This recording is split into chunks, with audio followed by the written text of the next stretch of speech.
All right, moving over to the women's flyweight division now. We got Casey O'Neill returning after over a year and a half on the sidelines, coming in at plus 115, going up against Gabriela Fernandes, who comes in at minus 135.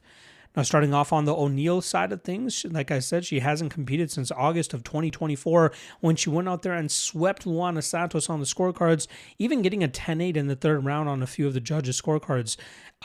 That helped her snap a 2-fight losing streak. She was struggling against Jennifer Maia, who had a striking advantage and was able to keep O'Neill away from her style. And then Ariane da Silva, Lipski da Silva, I should say, who was able to pick O'Neill apart and then eventually get the second round submission. O'Neill has, for a large part of her career, gotten away on her physicality and athleticism. She utilizes her strength as well in terms of just working opponents to the mat and kind of just smothering them on the mat and getting TKOs or submissions. I believe she's a BJJ brown belt, but at her best, I think she's one that can go out there and really dictate the pace in the striking game with her hard-nosed striking style.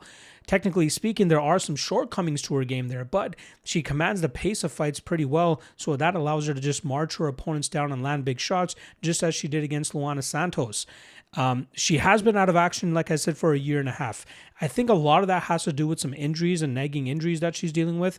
I was trying to scour the web to find out what exactly was the reason she's been out for so long, but I couldn't really find it other than the fact that you see her training sometimes with a bit of a knee sleeve, and we know she's had an ACL injury after her fight against Roxanne Modafferi, which kept her out of action for over a year. So maybe that's what she was dealing with. She's also changed training camps. You know, she's throughout her career would train at Bang Tao Muay Thai every now and then.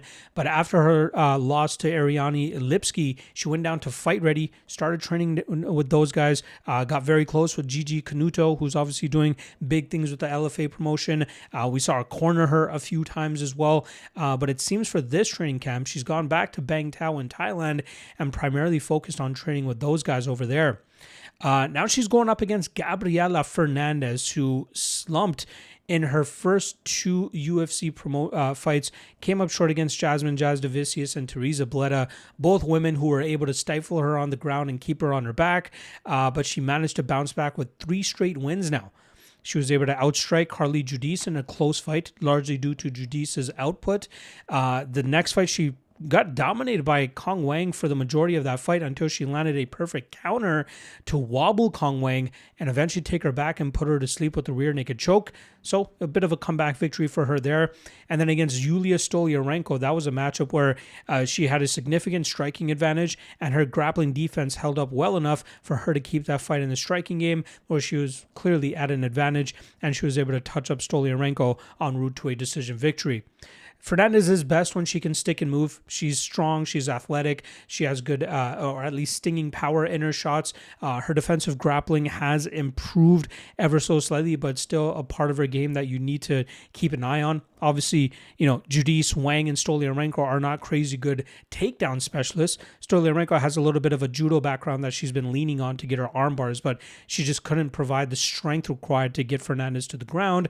And I think we'll see future opponents of Fernandes look to still challenge her in the grappling realm because of the first 2 losses that she had in the UFC. She trains at the MMA Masters as well down there in Florida.